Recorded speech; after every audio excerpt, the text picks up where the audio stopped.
আর প্রমোদ বড়োর নেতৃত্বত চলি থাকা সরকারে খুব ভাল কাম করার বিনিময়ত আজি আমার লুংচুং এরিয়ার আদিবাসী যিমান সান্তালি হোক ওরা হোক বেলেগ জনগোষ্ঠী যিমান আছে মোর দেন 500 মানুহে আমার বেলেগ দলের পৰা আমাৰ ইউপিপিএল দলত যোগদান কৰেছে।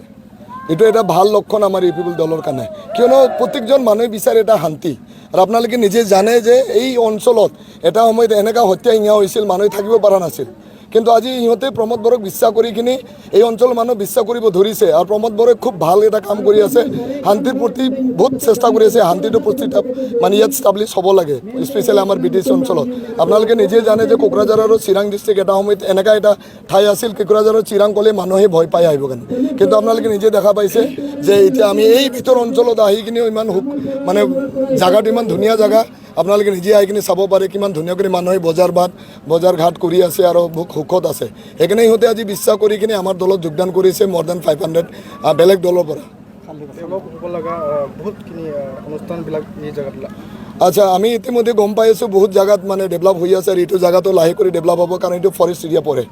আৰু ইতিমধ্যে আমাৰ EM ছাৰে কৈ গৈছে মাটিৰ পাট্টাৰ কথা হৈ কিনে তেখেতে অলৰেডি কৈছে, মই এইটো কথাটো দাঙি ধৰিব বিচৰা নাই। কিন্তু আপোনালোকে জানে লাহে লাহে এইটো প্ৰত্যেকটো বস্তুটো এটা প্ৰক্ৰিয়াত ছিষ্টেমতহে চলে। মই যদি কৈ দিওঁ যে কালি এইটো গোটেই বস্তু সমাধান হৈ যাব বা ইয়াৰ ৰাস্তা ঘাট হৈ যাব, এইটো নহ'ব। এটা চৰকাৰৰ নিজে এটা নীতি আছে, আৰু কোনটো জাগাত কেনেকৈ ডেভেলপ কৰিব লাগে চৰকাৰে ভাবি আছে, আৰু কৰিব নিশ্চয় ডেভেলপ হ'ব। আৰু আপোনালোকে নিশ্চয় জানে যে অকল ডেভেলপ হ'লেই নহ'ব, আমাৰ মানুহ সম্পদটো আমি গঢ়ি তুলিব লাগে। আপোনালোকে নিজে জানে কোকৰাঝাৰৰ চিৰাং ডিষ্ট্ৰিক্ট কেনেকুৱা এটা সময়ত আছিল, যে শিক্ষা দীক্ষাত আমি বহুত পিছপৰা আছিল। কিন্তু এইবাৰ আমি এটা খবৰ পাইছোঁ যে চিৰাং ডিষ্ট্ৰিক্ট এটা টপত আছে মেট্ৰিকত। তো এটা আমাৰ কাৰণে এটা ভাল শুভ লক্ষণ। আৰু এইটো লাহে লাহে হ'ব গৈ আছে, আৰু আমি আশা ৰাখিছোঁ আপোনালোকে চাব নিশ্চয় 5 বছৰ পিছত আমাৰ এইখন চিৰাং ডিষ্ট্ৰিক্ট বা কোকৰাঝাৰ ডিষ্ট্ৰিক্ট এটা হনৰ ডিষ্ট্ৰিক্ট হ'ব গৈ আছে। এইটো মানে মোৰ নামত মানে আগত মানে কিবা আগত মানে ফাৰ্টত মানে এনেকৈ কাম কৰা নাছিলোঁ আমি, আৰু এই ভোটাৰ নামত মানে আমি এনেকৈ যোগাযোগ কৰা নাছিলোঁ, আৰু বেলেগৰ দ্বাৰাই আমি চলিছিলোঁ ভোট দিয়াটো।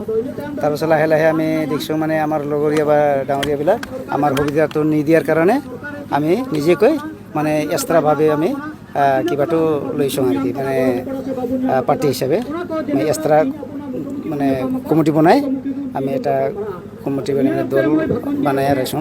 মোটামুটি আমাৰ যোৱা বছৰ এই কিবা আগত নাঙলৰ কিবা এটা আছিল, মানে তখন 1 বছৰমান হ'ল আৰু কি আমাৰ কিবা দিয়া। তাৰপিছত হয় ওইটাত আছিলোঁ 1 বছৰ। তাৰপাছতো ইমান সুবিধাটো পোৱা নাই নতুন অৱস্থাত। তাৰপিছত নাই আজিলৈকে নাই। তাৰপিছত আমি দেখিছোঁ এটাৰ দ্বাৰা কত ৰখি থাকিম, আৰু ইমান কৰিব নাপাৰে। আৰু আমাৰ কাৰণ আমাৰ লংচমৰ কাৰণে আমি এই যে নদীৰ কাৰণে অলপ অসুবিধা মানে পাৰ হ'বৰ কাৰণে আমি 6 বছৰ মানে আমি নিজে বনাই মানে লৌকা বনাই আমি চলাই আহিছোঁ। পাছত এতিয়া 6 বছৰটো মানে লৌকাটো খাৰাপ হ'ল। এই খাৰাপ হোৱাৰ পাছত আমি কি কৰিলোঁ, এই আমাৰ এই নতুন চৰকাৰৰ লগত মানে আলোচনা কৰিছোঁ। আলোচনা কৰাতে আমি কৈছোঁ কি মানে আমাৰ লংচ অঞ্চলৰ মানুহ আমি ৰুণিকেটা যাবৰ কাৰণে আপডাউন কৰিবৰ কাৰণে বহুত মানে মুস্কিল, মানে প্ৰত্যেক বছৰ মানে মানুহ মৰিছে। ইয়াৰ কাৰণে আমি কি কৰিছোঁ মানে ছাৰৰ লগত মানে আমি অলপ সহায় কৰক বুলি জনাইছোঁ। আমাৰ ইয়াত আহিছে মানে মোটামুটি যেটা লিষ্টটো পাৱাটাতো কমচে কম 7-8টা গাঁৱৰ লিষ্টটো পাইছোঁ, আৰু এইটো জমা দিছোঁ।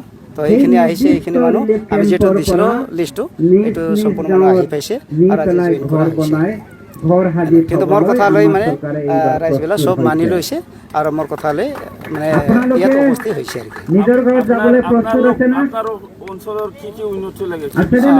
এইটো উন্নতি মানে এনেকৈ হৈছে। আমাৰ এটা হ'ল এতিয়া বৰ্তমান আমাৰ এইটো চিন্তা মানে মাটিৰ অলপ কিছু আমাৰ সোনকালে মানে আমাৰ মাটিৰ পাট্টা হ'ব লাগে আমাৰ ইয়াত এই লংচং অঞ্চলত চৰকাৰে, আৰু ইয়াৰ মাজত আমাৰ BCDC হ'ব লাগিব, আৰু ইয়াৰ লগতে আছে আমাৰ ৰাস্তা ঘাটটো, আৰু হ'ল আমাৰ যে এই 2টা নদী লাউপানী আৰু চাম্পা, এইটোৰ কাৰণে এমাৰ্জেঞ্চি মানে আমাৰ যাতে সোনকালে মানে আমাৰ ব্ৰিজটো হয়, এইটোৰ কাৰণে আমাৰ দৰকাৰ। আৰু এইখিনি আমি লক্ষ্য কৰি আমি কিছুমান আমি কামটো কৰি আছোঁ, আৰু নিজেকৈ মানে কিছুমান মেৰামত কৰোঁ, এনেকৈ কৰি আমি চলাই আছোঁ আৰু কি। তো ইয়াৰ কাৰণে আৰু আমাৰ নাম্বাৰ 1ত আমাৰ এতিয়া আচল পাব্লিকক কৈ আছে যে নিশ্চয় মাটিৰ আমাৰ হৈছে সোনকালে অলপ আমাৰ যাতে মানে খৰচ খাজনা হ'ব লাগে আৰু কিছুমান ডিচি ডিচি আৰু ইয়াতে আমাৰ হ'ব লাগে আৰু ইয়াৰ লগতে আমাৰ আৰু কিবা কিবা দিয়া আছিলোঁ সেইটো আমি পোৱা নাই মাটি ঠিক নোহোৱাৰ কাৰণে চব ঠিক কৰা আছে কিন্তু এই মাটি ঠিক নোহোৱাৰ কাৰণে আমাৰ আজি ঘৰটো আমাৰ মানে কিবা হোৱা নাই আমি বিস্মৃত কিবা কৰিছিলোঁ এতিয়া এইটো আমাৰ এটা পাব্লিকৰ কাৰণে লাগে আমি এই প্ৰগ্ৰামটো কৰিছোঁ কিয় কাৰণ আমাৰ দুখীয়া মানুহ আমি কাহক হিংসা নকৰাকৈ কিবা নকৰাকৈ আমি লেঙেৰা লুঙৰি গৰীব দুখীয়া মানুহৰ কাৰণে আমি এই নিমন্ত্ৰণ কৰি আমি প্ৰগ্ৰামটো পাতা হৈছে